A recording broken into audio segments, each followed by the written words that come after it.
Денеска ве поздравувам во името на екипата од Фактор Здравје со новата тема, новиот гостин и новата можност заедно да комуницираме. Денешната тема е поврзана со колкот, поточно ќе зборуваме за скршениците на колкот, како најчеста патологија или ситуација со која што се среќаваат лекарите во травматолошките амбуланти. Со кого ќе зборуваме и кои се деталите од денешната емисија ќе откриете во продолжение.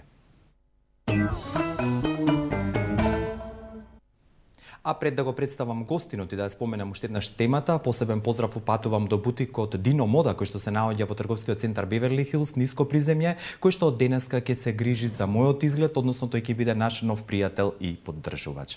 Во однос на денешната тема скршеници на колк, ви го представувам гостувањето на доктор Небојша Настов, кој што е специјалист по општа хирургија и воедно раководител на одделот за травматологија во јавната здравствена установа Универзитетска клиника за хируршки болести Свети Наум Охридски од Скопје. Добар ден, доктор Настов, и како сте вие денеска? Добро.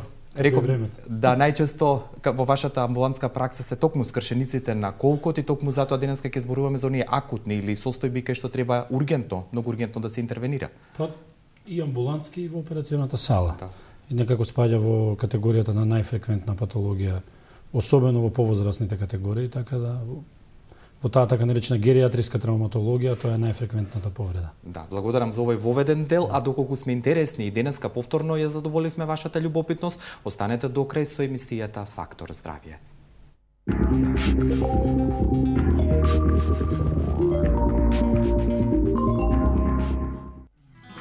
Pre 3,5 godine imao sam 2 operacije ovdje u Beogradu i za nastavak svog onkološkog lečenja odlučio sam se za Nemačku. U Nemačku sam otišao sa 80 kg, posle 2,5 do 3 meseca vratio sam se u Beograd sa 59 kg. Tog trenutka moj imunni sistem je bio itekako narušen i na neki način sam morao da ga zaštitim. Moram da budem iskren da je supruga prva čula za G132+, i da mi je predložila da pogledam i da se malo više informišem o ovom suplementu. Počeo sam odmah da ga pijem, 2 tablete pre doručka, 2 tablete pre ručka, i moram da priznam da od tada lagano sam počeo da svoj imunni sistem podižem, počeo sam da dobijem čak i kilograme, osjećam se mnogo jače, mnogo bolje, mnogo sigurnije. Dan danas ga pijem, evo, posle toliko godina, i pravo da vam kažem, mislim da ga nikad neću prestati da pijem. Јас сум примариус доктор Марина Поплазарова, педијатар, и целата моја кариера ја посветив на грижата за превенција и лекување на децата. Најсреќна сум кога родителите ги користат моите совети за превенција на болести. Моја препорака е користење на најдобрата детска формулата за здравјето G-Kids. Добро е G-Kids да се користи во текот на целата година, но најинтензивно се препорачува користење пред сезоната на настапи. G-Kids значи силен имунитет, G-Kids е здраво детство.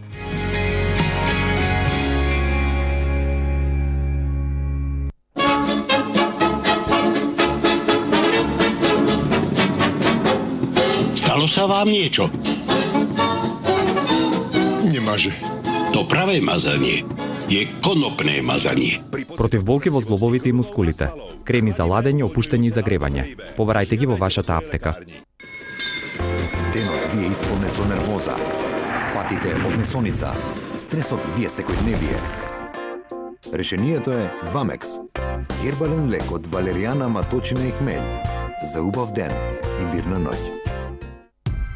Ординација по кардиологија и интерна медицина, доктор Данаилов. 20 години се грижиме за вашето здравје.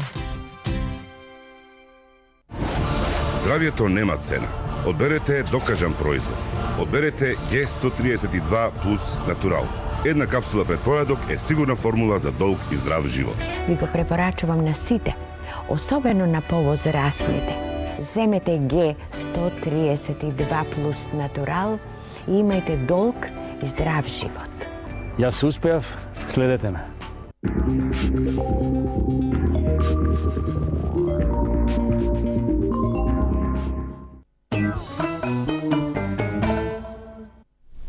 Уште еднаш ве поздравувам и ви посакувам добре дојде во Фактор здравје со денешната тема скршеници на колк и кратко потсетување дека доктор Небојша Настов, специјалист по општа хирургија, денеска е ваш и само ваш гостин со кого ќе ја обработиме споменатата тема. Споменавте дека скршениците на колкот се најчеста патологија со која што вие во вашите травматолошки амбуланти, операциони сали се среќавате, па во однос на скршениците, кои се најчестите и кои се причините за овие скршеници? Како што кажавте, скршениците на колкот се таа најчестипна повреда во повозрасната возрастна група. Така да кога зборуваме за за повозрастни пациенти, онаа физиолошка старост е над 65-та година, така се смета некако во медицината воопшто.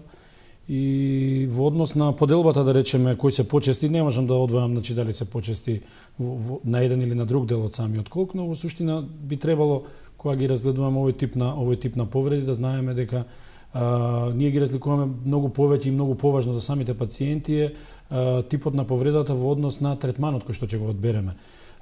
Самото по себе по автоматизам не мора да значи дека доколку некој пациент се задобие со скршеница на колк, дека тоа неминовно ќе заврши со оперативен зафат. Еден дел од нив, морам да признам дека многу мал дел, може да поминат без оперативен зафат или тој така наречен конзервативен третман со имобилизација и сумирување, кој што реков е само за тој мал дел од пациенти резервиран или за оние пациенти кои што постојат така наречени контраиндикации, значи каде што ризиците од изведувањето на оперативната интервенција, од самата анестезија се толку големи да едноставно представуваат преголем ризик за изведување на оперативната интервенција, тогаш во такви ситуации сме приморани да прибегнеме кон тој конзервативен, односно неоперативен третман. Кога зборуваме за настанокот на овие скршеници или фрактури, медицински кажано, дали само физичката повреда може да биде причина или повредата? Во најголем процент е повреда, значи сега во зависност од механизмот на повредата, тоа е најчесто пад на рамна површина. Заради тоа што се работи за повозрастна група, рековме дека тие повреди настануваат и при помала травма, но не секогаш мора да постои травма, некогаш може и без травма, значи едно незгодно нагазување да доведе до скршеница, но тоа се тие веќе посебна категорија на така наречени патолошки скршеници на колкот, кои што најчесто се јавуваат као последица или на некои малигни заболувања кои што оставаат така наречени секундарни депозити на колкот, па со тоа е ослабната самата структура на коската и тогаш некоја минорна или скоро никаква травма доведува до скршеница, но тоа е валјда предмет на некоја друга дискусија, или оние за кои што ние разговараме, тоа е значи повреди кои што настануваат кај таа повозрастна популација при пат и најчесто као последица на или изгубените рефлекси, значи каде што се движење по лизгав пот или при пристанување од постела или од седење, тогаш настануваат овие повреди. Оно што е важно да се напомене, за среќа зимава не беше лизгава, немаше многу голомразица. Чуден феномен е дека скршениците на колк не се поврзани со зимата. Да. Затоа што најверојатно таа повозрастна група на луѓе, гледајќи дека времето е такво какво што е, тоест дека има мразови, дека има снегови, се седат дома повеќе и тогаш не е зголемена инциденцата, викаме ние, значи не е зголемена фреквенцијата на овој тип на повреди, поврзано со временските прилики. Баш напротив, дури некако истивнуваат во тие периоди од годината. Она што е важно да се каже кога ќе се случи скршеницата или фрактурата на колкот, дали секогаш таа е проследена со болка како прв симптом? Да, болката како одбранбен механизам секогаш е присутна при скршениците, така да тоа е еден од основните симптоми или еден од основните фактори кои ги тера пациентите да се јават на лекар.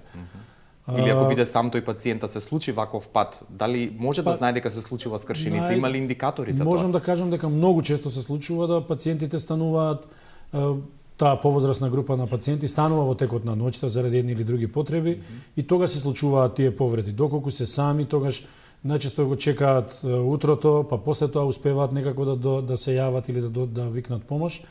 И проблемот е во тоа што тие после падот, после настанување на скршеницата немаат можност значи самите да станат и да си помогнат самите на себе, него тогаш веќе потребно да се заврти телефон кај најблиските или во брза помош, па они да успеат да го транспортираат пациентот во нашата установа или во било која друга установа каде што се третираат ваков тип на повреди.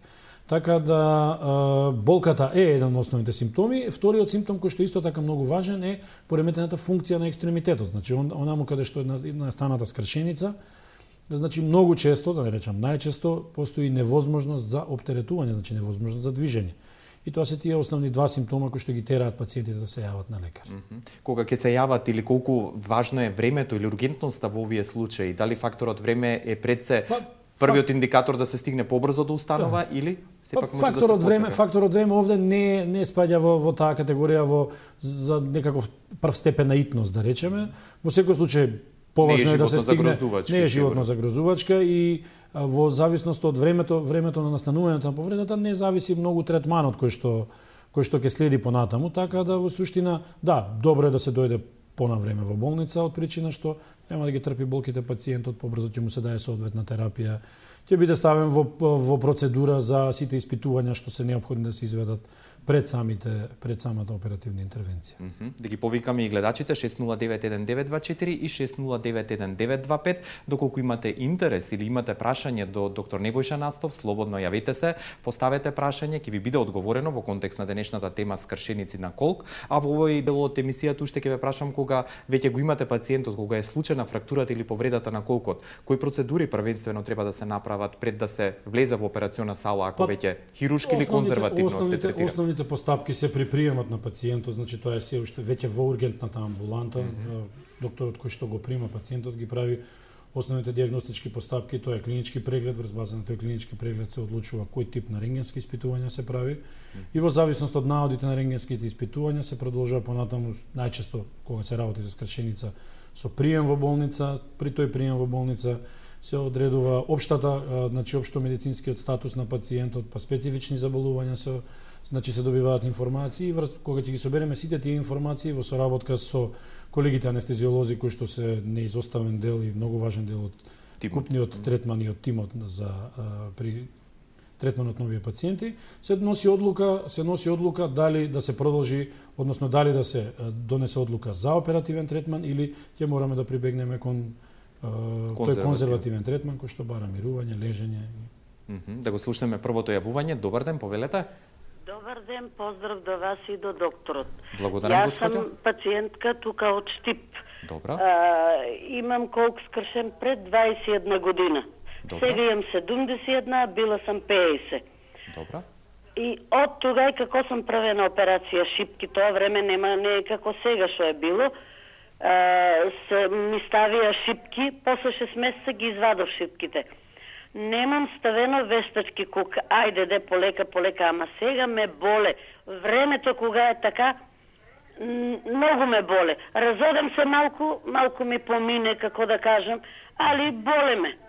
Добро. Не можам да кажам дека не ме боле. Да, благодарам господјо за вашето јавување. Во принцип, според она што пациентката сама го кажа, господјата само што го кажа, веќе бил поставен некој остеосинтетски материјал, значи бил направена остеосинтеза операција, после 6 месеци истиот изваден, пациентката функционирала 20 години. Многу често се случува да после извесен период, обично е тоа подолг период, значи 10-15, еве слушаме и 20 години, се јавуваат некои промени во предел на самиот зглоб кој што е повреден, тоа најчесто се случува кај зглобовите, кои што се така наречени неповратни, значи иреверзибилни промени настануваат, што во моментот на повредата, во зависност од брзината на развојот на симптомите, претпоставам дека тоа не биле толку јаки промени кои што настанале и настанува таа така наречена посттравматска артроза, значи посттравматско оштетување на зглобната раскавица и како последица на тоа се јавуваат болките. Сега ова во суштина не е нешто што е акутно, значи ова е нешто како што каже господјата што трае 20 години и очекувано и очекувано, да, апсолутно очекувано, значи со тоа што третманот иде обично на ортопед. Каже кога ќе се разоди или ќе да, кога ќе се разоди поминуваат болките, што се иде во прилог на она што го спомнав, така да во принцип она треба да се јави во Штип кај ортопедската служба, значи најверојатно во зависност повторно да на проценка што ја правев општо медицинска и специфични болести, да се направи проценка дали е кандидат за нешто понатаму оперативно или ќе се продолжи со конзервативен третман. Пред рекламите да го слушнеме и второто јавување, повелете со вашето прашање. Ало, добар ден. Добар ден. Одлично ве слушаме. Јас вашата стална гледачка од Битола. Да, ви благодарам господјо што и денеска сте со нас. Вие поздравувам емисијата и докторот посебно. Добра. И сакам да го прашам нешто. Повелете. Малце може вон темата, меѓутоа е пак за скршеница. Се работи на раката скршеница, над дланката. двете коски ми се скршија, ми стоја во гипс. Откако го извадува гипсот, многу имам болки. Шо е работата? Дали ова доволно? Само ќе оставиме просто рекламите да ги видиме и ќе одговориме на гледачката, но претходно ајде уште едно јавување, чинам дека имаме на линија. Добар ден. Ало, добар ден. Ало, добар ден. Добар ден, господје, ве слушаме и вас, повелете. Имав скршеница на скочниот зглоб. Добро. Па ми се јави судекова дистрофија. Дали може докторот нешто да ми каже? Јас болки сега имам околу... Внатре болки имам во ногата. Да, после реклами. Благодарам и за вашето јавување. Останете со Фактор здравје, а овие две јавувања и одговорите ќе ги слушнете веднаш по враќањето во студио.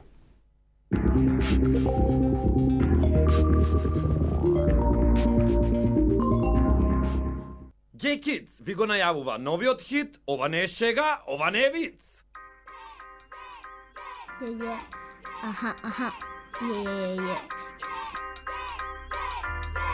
Геј Kids. А, Б, С, Д, Г. Го прашат се деца, болестите од ова се плашат. Подобро вратило, после ночка, имунитетот ке е силен као само речет. Докица продуктот, здрави резултатот. Ке ти даде сила да продолжи по патот. Ова не е шега, ова не е виц. За сите деца, пите Геј Kids. За силен имунитет, за здраво детство. Геј Kids. Кога сте нервозни, психолошки напнати, кога не можете да заспиете, со еден збор, кога сте под стрес, не секогаш помагаат само медикаменти. Мој избор, а воедно и моја препорака, е Вамекс. Идеално избалансирана формула од валеријана, маточина и хмелј. Вамекс е одлично решение во справување со психолошката напнатост и стресот. Уживајте во животот. За убав ден и мирна ноќ. Користете Вамекс. За индикациите, ризикот од употреба и несаканиот ефект на лекот, консултирајте го вашиот лекар или фармацевт. Центар за плодност, Newborn Clinic, булевар Борис Трајковски 44 на патот кон населба Драчево. Закажете термин на 2734 350. Newborn Clinic, каде што ние создаваме живот.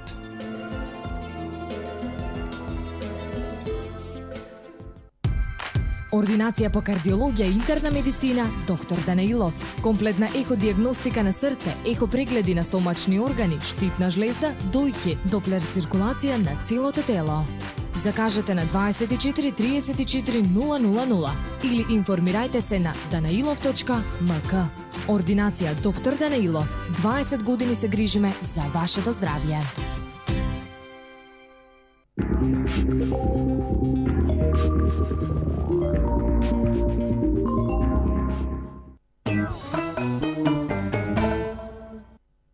Продолжуваме со темата денешна во Фактор здравје, скршеници на колки. Пред одговорот на двете јавувања од првиот дел, еве го и третото јавување, а потоа доктор Настов ќе одговори на сите три. Повелете, добар ден и до вас. Добар ден. Повелете, господјо. Ве слушаме и вас. Ме интересира дали после менување на колк, добро, следува бањско лекување и да ни викаат дека немало потреба од бањско лекување. Благодарам. Ме интересира дали треба да се оди или не треба. Благодарам за вашето прашање. Повелете, докторе, на ова прашање или на претходните прво? Последното. Ајде, повелете. Иако ова може би како превенција или совети за крај на емисијата, но сепак во контекст. Не, може, значи, апсолутно, прашањето беше поставено дали следува, значи, законски следува, апсолутно. И дали е потребно? На секој пациент, сега тоа е другиот дел од прашањето е дали е потребно или не е. Потребата од упатување на бањско-физикален третман ја определува матичниот хирург, односно ортопед, зависи кој извршил интервенцијата.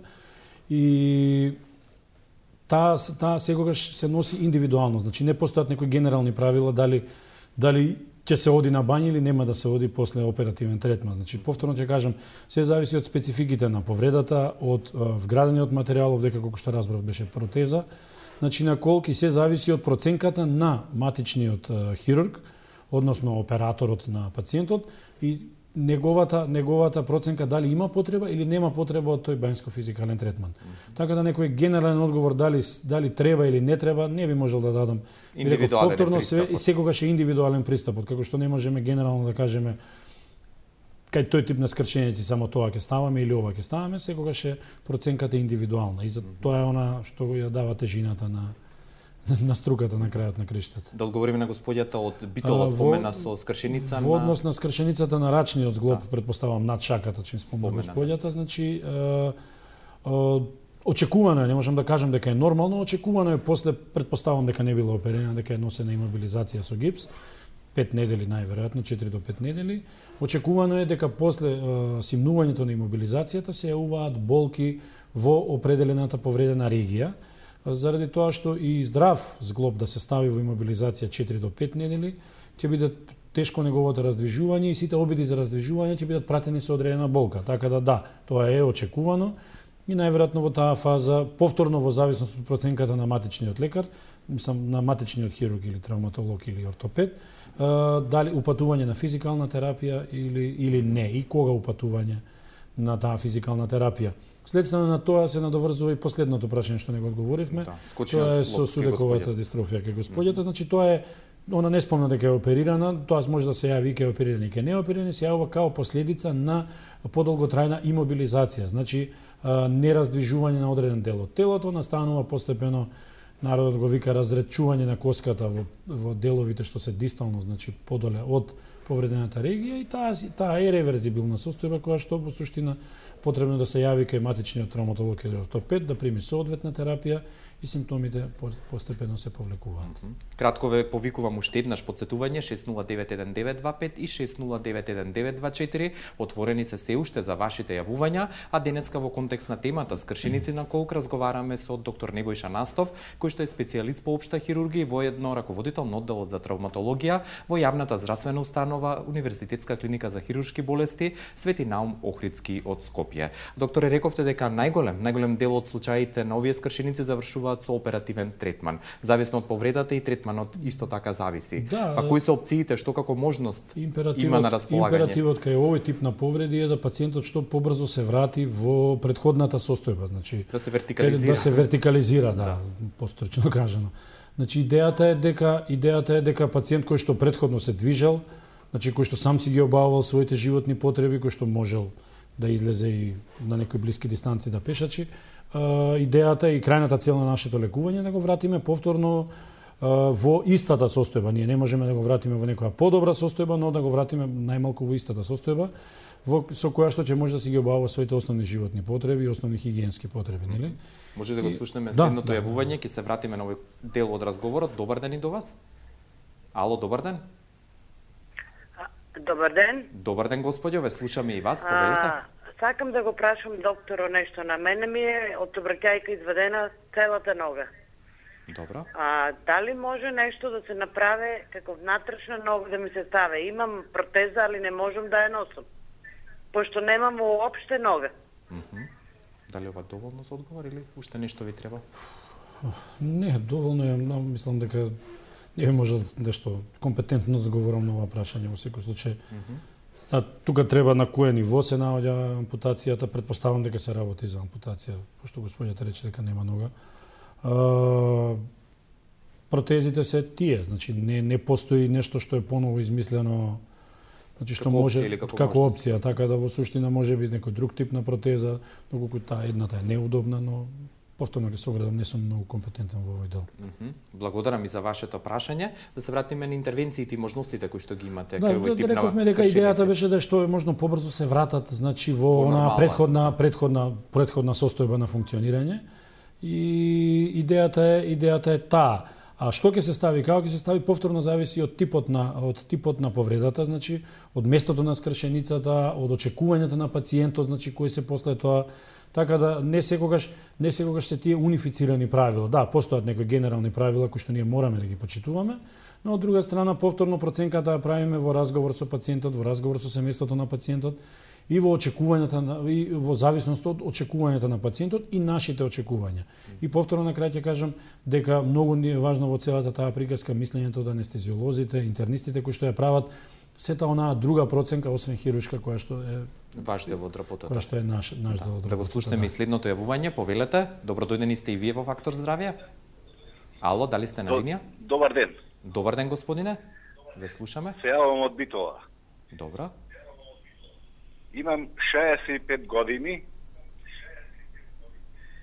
Добро. Имам болки во левиот колк. Бев на преглед во Битолската болница. Ми рекоа подхитно, 20 ортопеди ми рекоа подхитно треба да се менува колко. Бев во Свети Еразмо во Охрид. Докторот ми рече дека нема потреба да се менува, со овој колк ќе одиш уште долго време. Ама јас ко пешачам, 100 метра одам, треба да се одморам, оти ме боли колку во пешачање. А во седење, во лежење не ме боли. Сега, што може да се речи за ова? Благодарам за сите овие податоци што ги изнесовте, повелете. Повторно неблагодарно сега, без прегледен пациент, без видени рентгенски слики и сите тие работи, нешто да се дае некое паметно мислење. Но во суштина, барем од мојата лична пракса, јас сегаш се раководам и дозволувам пациентот да одлучи дали ќе се оперира или нема да се оперира. Се во зависност од оневозможувањето во извршувањето на секојдневните потреби со хендикепот кој што го има. Значи, ако таа болка која што ја чувствува пациентот, значи тука и не е толку важно дали јас сум кажал треба, па мојот колега рекол не треба, значи тоа веќе не е толку важно, важно е значи дека доколку пациентот таа болка која што ја чувствува при движење го невозможува во обавувањето на основните животни потреби, одлуката сам ја носи. Значи се зависи од нивото на дискомфорт кој што он го има заради дадениот проблем. Така да на запад, во Америка да речеме најчесто, индикацијата за дали ќе се менува зглоб или нема да се менува зглоб, индикацијата ја поставуваат докторите, да, има или не, али одлуката дали тоа ќе го направи или не, сегаш на пациентот. Се во зависност од дискомфортот кој што го чувствува као последица на одреденото пореметување. Пошто не каже дека е повреда, значи се работи сепак за некоја си коксартроза, значи артроза на колкот, на зглобот на колкот, така да повторно одлуката треба да биде на самиот пациент. Доколку тој може да функционира со таа болка, тогаш нема ни потреба да се оперира. Доколку таа толку многу му смета да тој не може да функционира, логично е да се одлучи за операција. Затоа што замената на зглобовите, значи не спаѓа во категоријата правиме овој замена на зглобови заради хронични проблеми, а ова е веќе сигурно хроничен проблем. Значи тоа не спаѓа во тој дел на ургентна хирургија. Значи тука се носи одлука, пациентот е тој што ја носи одлугата дали да или дали не. Можностите вие ги давате. Значи ние ги даваме можностите, докторот има за задача да му предочи дека да, постојат оштетувања на зглобот и сметам дека со операција тие болки ќе се повлечат. Значи само тоа е делот на докторот. Одлуката дали да или не, повторно е оставена на пациентот. Да го слушнеме и следното јавување, повелете. Добар ден. Добар ден, ве слушаме и вас, повелете. Јас имам оперирано во војна болница стајна колк весачки. Добро. Сега осеќам болка во нозете. Извршив и терапија во Катлано. Добро. Сега ме болат табаните. А оперира сум левиот колк ми е сменет, ветачки. Дали ова доволно? Поврзана е таа болка во табаните, што рече господинот? Не можам мислам, сепак треба да се изврши преглед, треба да се види зашто е правена интервенцијата, значи податокот да го упатиме, да ве побара. Податокот е дека треба да се јави кај својот доктор, матичен хирург, матичен ортопед, пошто рече во една болница, значи кај ортопедот кој што го оперирал и да се со конкретната документација сигурно ќе му кажат што е причината. Да го слушнеме и следното јавување. Добар ден. Ало, добар ден. Добар ден. И вас ве слушаме одлично, господине, повелете. Гереч од Гевгелија. Добро. Имам 70 години. Во ред. Во 78 години имав тешка соврекајна несреќа. Ја изгубив пателата, ми е извадена на левата нога. Чашката беше скршена горе на колкот. Тоа во Ниш ме закрпија. Прво оде со штаки, па со бастун, го фрлив бастунот во 79-та година и од тогаш банско лекување, вамо таму, фигурирам и понатаму си работам, работев и отидов и у пензија, ногата ми е пократка за 1,5 сантим и кога одам повеќе време, сега се движам нормално без ништо, по-долго време ме заболува на колкот. Прашањето е, на оваа возраст и после толку време, мада имам и отворена мислење од докторот поранешен Серафимов и од Байрактаров, не Байрактаров, него онај од Богдан Стекашманов, за апликација за вештачки колк. Јас досега не сум го направил тоа. Имам ограничена подвижност на ногата, левата нога. Дали во тоа? Да. Благодарам за вашето јавување, господине. Пред 38 години била таа повреда. Видете, истиот одговор како и претходно за гледачот што спомна, значи стара повреда, се јавуваат промени на самиот колк и тоа е тоа. Веќе самиот гледач каже дека добил мислење за операција, значи за поставување на вештачки колк. Што не го направил. Што не го направил и повторно ќе кажам, одлуката е повторно негова. Иако во однос на возраста, дали може да е тоа контраиндикација или? Видете, во однос на возраста за тоа е потребно да се направат оние испитувања што ги спомнавме на почетокот на разговорот, дека треба да се направи анестезиолошки преглед, интернистички, да се одредат ризиците и тоа е тоа. Ако е се во ред, значи може да се... Во принцип не постои, значи не постои ограничување во возраста, значи за изведување на оперативни интервенции. Се зависи, повторно кажав, од проценката на ризикот. И уште едно прашање за крај, после интервенцијата, кога хируршки ќе се интервенира, нормално дека овие лица се хоспитализирани, дали има препораки во однос на бањско лекување, совети како да се спречат понатамошни скршеници? Да, препораките за бањско лекување, рековме повторно, зависат од индивидуално и ги даваме индивидуално секој пациент, така да не може тоа да се генерализира дека после секој поставување вештачки колк треба да се оди на бања. Повторно ќе кажам, се зависи од докторот кој што оперирал.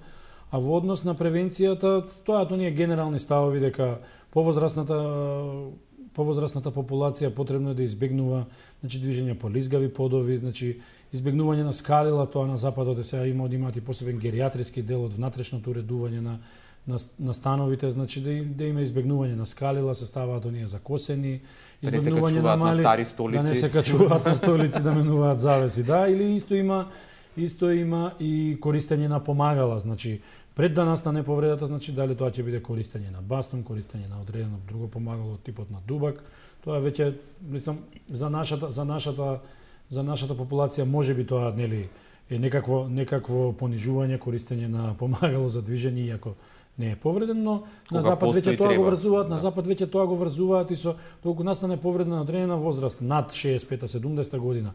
А пациентот не носел помагало, тогаш значи понекогаш фондот и не ги покрива трошковите за такви операции, заради тоа што препораката генерално на фондовите за здравствено осигурување дека треба да се користи над таа возраст. Тоа за да нели се избегнат или за да се избегнат дополнителните оптоварувања, нели нормално и трошоци за фондот, но и од друга страна и изголемувањето на морбидитетот и морталитетот кај таа популација. Сигурно, квалитетниот живот пред се за сите треба да важи без оглед на возраста. Ви благодарам, доктор Настов, за ова гостување. Времето ми летна секогаш со вас. Покана повторно да ни бидете гостин. Благодарам уште еднаш за дополнителни информации во однос на стручноста и специјалноста која што доктор Небојша Настов, специјалист по општа хирургија, работи. Можете да се обратите во јавната здравствена установа Универзитетска клиника за хируршки болести Свети Наум Охридски во Скопје или поранешна градска болница, за да бидеме појасни или се уште оние кои што не го знаат точното име на оваа болница, да се потсетат за која установа станува збор. Ви благодарам за вашата соработка и внимание и поздрав до утре.